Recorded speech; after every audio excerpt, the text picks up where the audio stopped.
Hello, everyone. My name is Jacob Fortin. I'm the host of this podcast, Doers Within Emerging Markets. And I just want to share my experience with using Anchor so far. When the pandemic started, I thought about starting a podcast. And the whole idea was to bring in some really amazing folks that are doing some great work in their respective industries within the emerging markets. And the Anchor platform really helped me get the word out there and also just make it a lot easier for me to invite the guest and just share the amazing experiences they've had and the amazing work they're doing in their respective industries within the emerging markets. So it's pretty fun. You don't even worry about the technical part of making a podcast. You actually just focus more on the content. And Anchor has done it really well for me. So I will highly encourage anybody who is trying to start a podcast to try to use just check out Anchor, and I think you won't regret it. I'm not a technical person, but if you listen to these episodes that I've been publishing so far, it seems like I know what the technical part of it, but Anchor helps you take care of the technical part, and you just focus on the content. So feel free to check it out. I highly encourage you. Won't regret it, and it's right there. You don't pay anything. So in times like this, I think starting a podcast and getting the word out there, irrespective of what you're doing, will be a really great experience. So thank you guys for listening to my episodes. Please check out Anchor, and you will have a great time. So cheers, guys, and see you guys next episode. Thanks. Hello, everyone. Thanks again for tuning in into Time for Emerging Markets, Doers Within Emerging Markets. I have a special guest today, Kenneth Legesi, the co-founder of 97 Fund and Kampala Angel Investment Network, as well as the CEO of Ortus Africa Capital. It's such a pleasure to have him here. He's a very knowledgeable guy, and he pretty much does the work in the continent of Africa. And I'm really, really humbled, and I feel it's a privilege to have him come on the podcast. So, Kenneth, welcome, and thanks for being here. It's a pleasure, Jacob. Thank you for hosting me. Oh, awesome. So just as a start, can you just tell us a little bit about yourself, kind of where you grew up and how you end up in London for a start?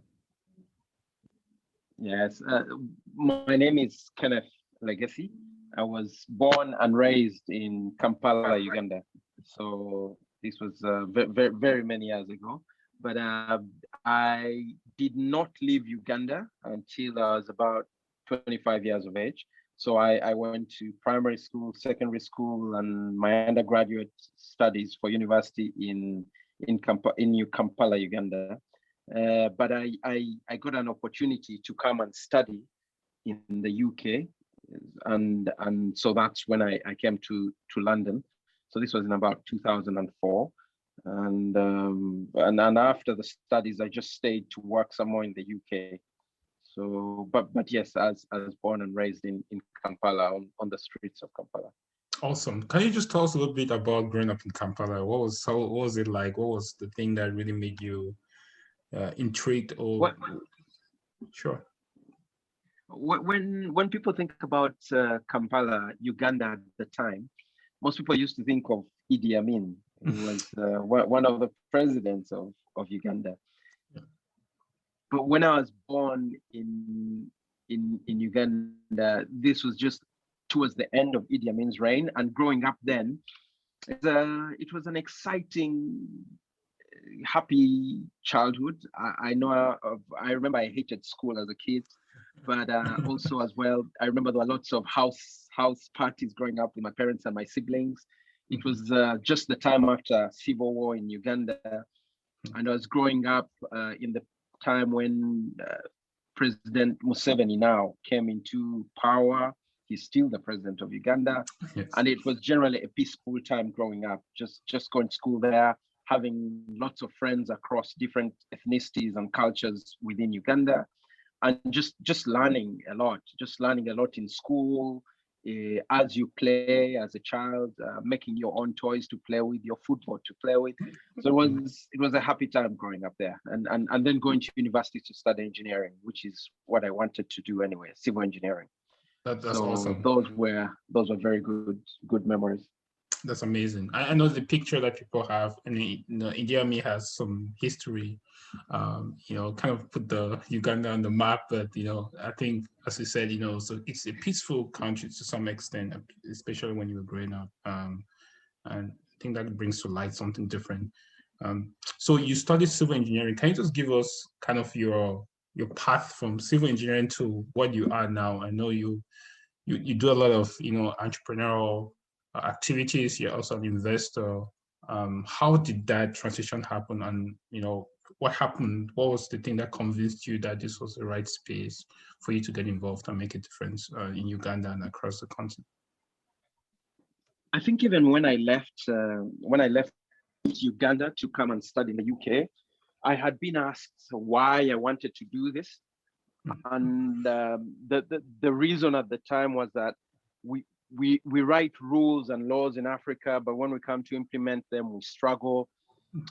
But also as well, as an engineer, when I studied engineering, you apply your skills to the growth and benefit of society, either deliver water or sanitation or build infrastructure.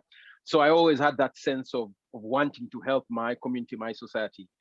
I came to study in London, and I was always entrepreneurial.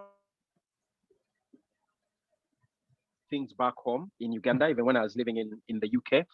And in that period, when I started to do things back home, and when I was being in a developed economy like the UK, I then got exposed to finance and investments. First, I was studying and working in the UK, but I needed to send money home to save for a pension.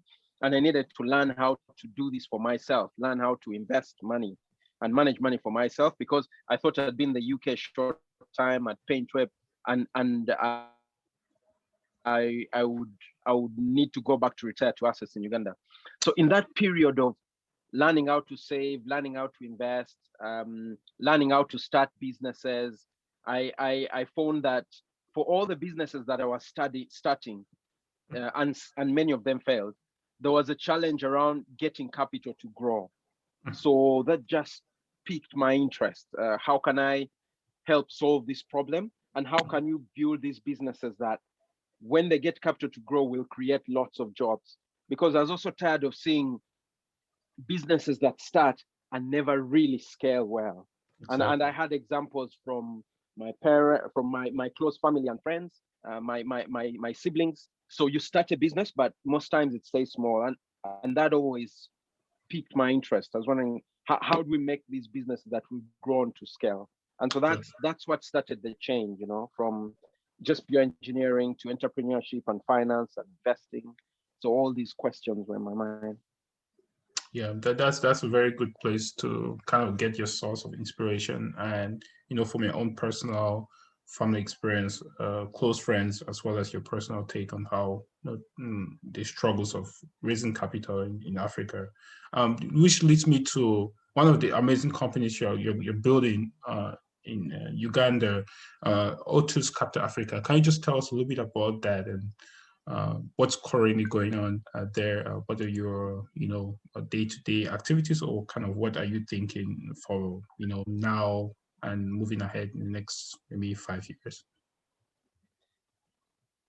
So Ortus Africa Capital is it's one in a list of things I have been working on and building. And really, Ortus Africa Capital, just to introduce it to the listeners, is domiciled and headquartered in Uganda. I've registered offices in London in the UK for it as well.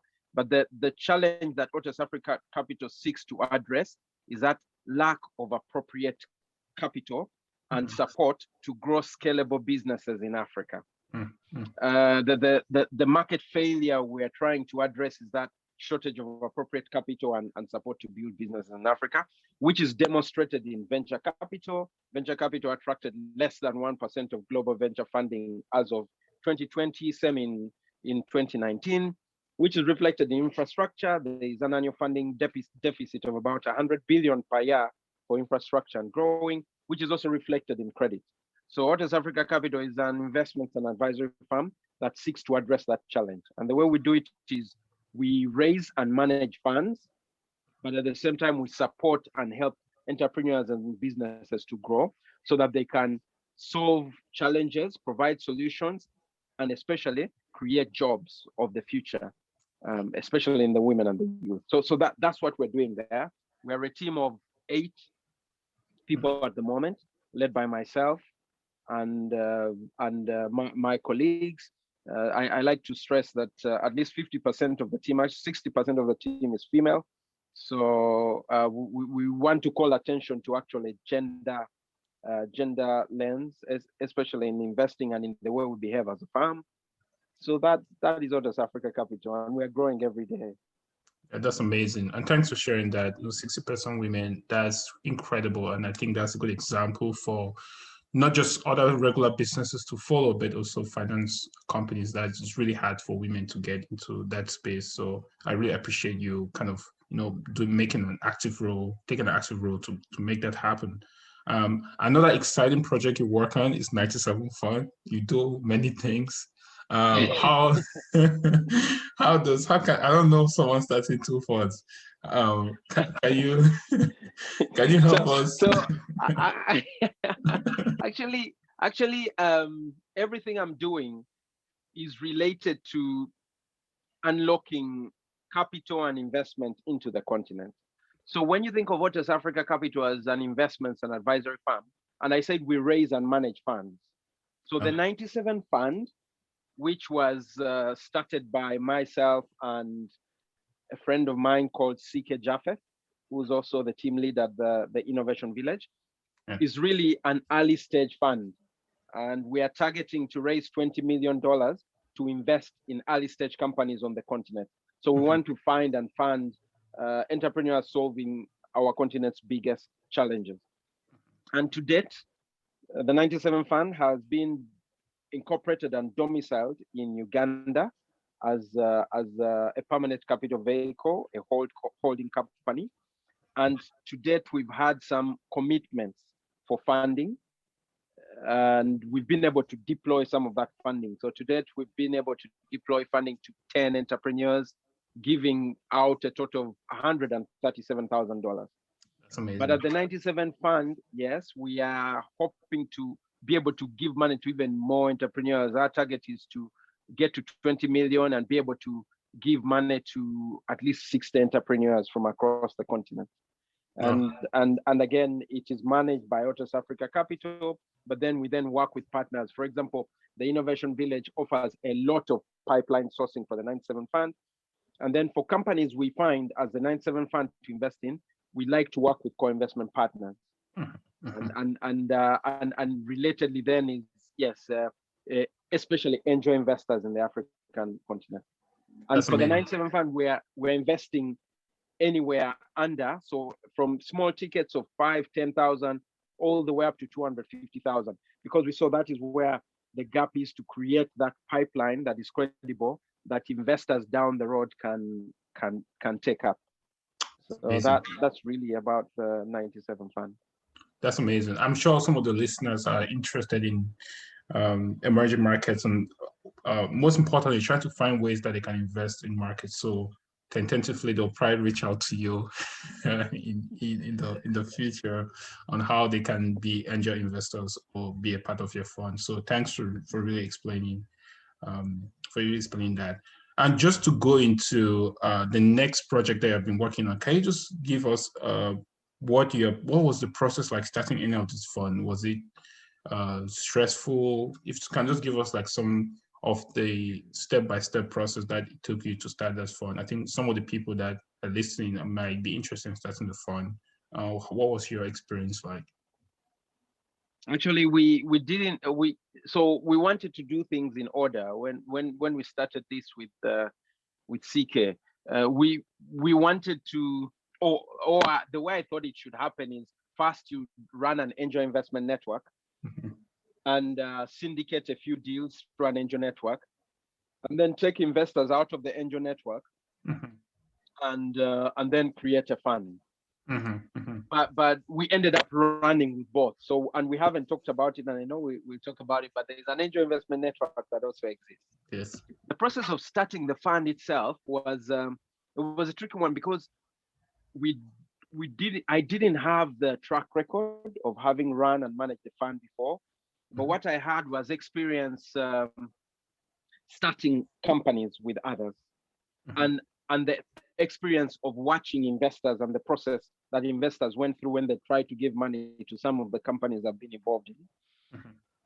And my background as well, I guess, prior to starting Ortus Africa Capital, the 97 Fund, I was at one of the big four firms where I helped lead a project to set up an agribusiness fund for Uganda. So the process of starting a fund with that experience, that background, I knew that first the fund had to take a certain legal form. Now the question was, should the fund be a limited company or a permanent holding company like we've set it up now, or should it be a limited partnership with limited life, which was the common structure that you see in most of maybe the America and the US and Europe and the rest of the world. When I looked at my research, I looked at the challenges of trying to raise a fund and get exits on the continent. In my view, and the jury is still out, I thought the best structure for a fund would be a holdco, a permanent capital vehicle. So when I knew that was the case, the second was around where should we domicile it. Now, most people go and domicile funds in tax havens or other jurisdictions like Mauritius for Africa, Seychelles, Delaware, British Virgin Islands. But I thought about it and I thought, I want to be able to attract local capital. And some of the feedback from the local investors was that we don't want to be placing our money in a jurisdiction we might never ever visit. So for this first fund, I thought, why don't I keep it simple and incorporate it in Uganda? So the second was, okay, we'll incorporate it in Uganda. So it's a holdco in Uganda. And when you have a holdco then in Uganda, it means now you can start to make investments without waiting for a clause with big LPs. So for me, it was, yes, we're going to do this, a few checks and diligence to get the structure, and then just get on with it and do it. And then it will gain traction. So it is tough, and I won't lie, because we haven't raised the capital we want to be able to raise. We just started. We had a commitment of $1 million last year, but we still have a long way to go at $20 million. We have some interest from some local investors in the form of investment clubs and individuals, but we are nowhere near the 20 million. But what we've been able to achieve and demonstrate is you can set up the fund vehicle, you can do some initial investments, and you can then start to show that this can be done. So it's been a tough journey, but I think it's been a rewarding one. Yeah, and it's worth it. And I think there's also a lot of social impact. There's a lot of capital allocation to people that are underserved. So the long-term view is incredible, and you're changing Africa in the process. So we appreciate your work. There's not enough capital. There's not enough capital. There's not enough. This is enough. You mentioned the investment network. I guess you meant the Kampala Angel Investment Network. So just tell us a little bit about, you mentioned the syndicate that came about that. And you mentioned the name CK. Can you just tell us who CK is and how that? Oh, yes. Yes, apologies. I just mentioned CK and I did not say who he is. So CK Japheth is a friend of mine. And he's a friend of mine that I met in Uganda in about 2016. We used to work on the same building, and he's a visionary and the leader who's championing the growth of the early stage and startup ecosystem on the continent. He's working out of Uganda. Those of you who'd like to see more about him and the work he's doing, I'd ask you to check out the Innovation Village in Uganda. But as part of what we are building, and I work with him closely at the Innovation Village, we have come together and also set up first the Kampala Angel Investment Network, which is a network that matches early stage companies to angel investors. And then together we also co-founded the 97 Fund, which is the fund that invests in early stage companies, even if it is managed by me and my team, led by me and my team out of Ortus Africa Capital. So CK Japheth is a good friend and colleague whom we're building, is a partner whom we are building all these ventures with. Right. That's awesome. I think we'll include the link of the Innovation Village in the podcast below, as well as all the platforms we share. And it's just amazing. For people that want to be part of this investment network, Angel Investment Network, how should they reach out? Should they reach out to you directly, or get on the website, or reach out to CK? How does it work? Local investors as well, or I mean, local angel investors in Uganda or across the world. How will what's the best way for them to get more information, get connected with you?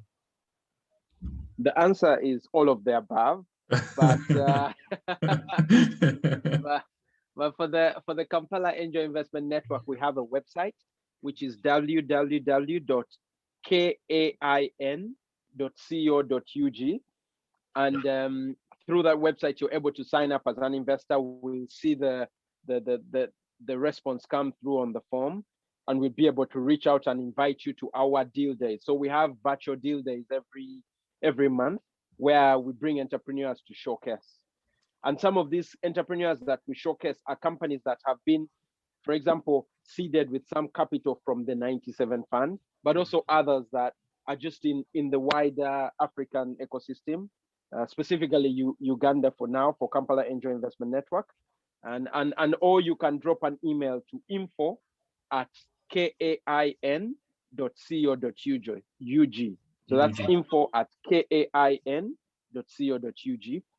But even if you reached out to me at Ortus Africa, I'll be able to put you in touch and give you access as well to any of these platforms that we're building. Definitely. So my email is Legesi at Ortus Africa, ORTUSAfrica.com. So yes, I'd be happy to just hear from anyone who wants to come and join us on this journey. I'm sure people will reach out to you, and I'll include all the information you mentioned on with the links when this podcast is going to be published. So so definitely, I think people reach out to you. Someone from prior United Arab Emirates might reach out to you to get. Yes, we'd like to get some of that sovereign wealth money. For sure. To use in Africa and other money from any other investors all over the world. Exactly.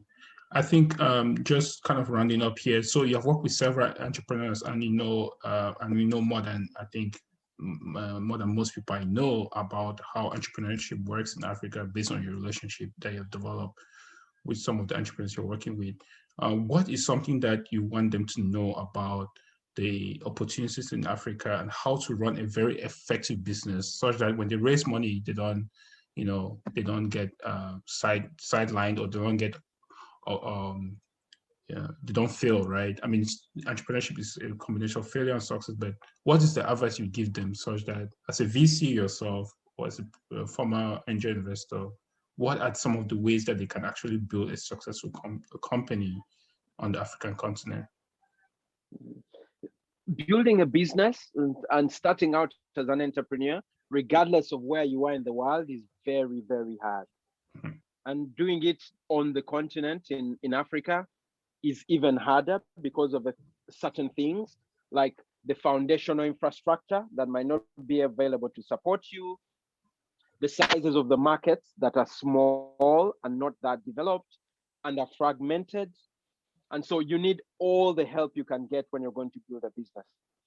So before you even delve into it, and as you're trying to solve this problem, first of all, look around. I mean, I know in Africa, you hear the proverb and the saying that it takes a village to raise a child. Yes. That is very, very true, even when you start to build your startup. So yeah. I'd encourage them, first of all, to find communities that are going to support them as they grow, because in those communities, you'll be able to test without fear of failure, but also with support either from corporates or from grant funding providers before commercial capital comes in. Yeah. So first find a community that is going to support you as you start on your entrepreneurial journey.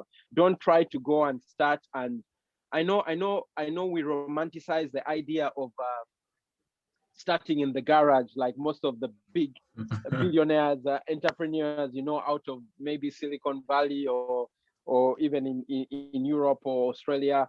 But in Africa, yes, your garage may be your mind and where you're working, but take that to a community to find people you can work with who will support you, because it's already very hard.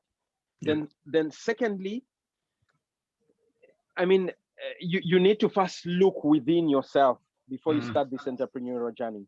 I mean, I think Elon Musk, and I was on a recent Clubhouse session where they were asking him, if someone is going to do entrepreneurship, what words of encouragement would you give them? And he said, if you need words of encouragement, then don't start. I think something like that. So what I tell entrepreneurs, it is very hard business. A lot of you are going to fail. So first, know yourself before you jump on this journey, because you're going to be meeting lots of roadblocks. And I will not try to go into the kind of challenges and roadblocks you're going to face when you try to build a business in Africa. All I can tell you is those two pieces of advice. Find a community that can help you as you start to grow. Second, search yourself to see how resilient and whether you're ready for the challenges that are going to come before you embark on that journey, because it's going to be harder than you can even imagine. Yeah. So be ready for the pain. And yeah, so it's that self-reflection and finding that community to support you. And then there's all the other general things you hear about, starting any business. Know your product, know your customer, test and learn from the iterations, but all that I think comes afterwards. Definitely. Is there anything particular in Uganda that you have realized is something that people should be aware of, especially, let me say, Africans in diaspora that are trying to get into Uganda specifically? What are some of the things that they should be aware of just getting in there, beyond just the idea or the team? Is there any other thing that you like you might be someone needs to know in order to just get acquainted with that market? So some of the challenges that are that are coming to light about the African continental market, and are true in Uganda as well, is the market is small and can be fragmented, and the per capita incomes are low.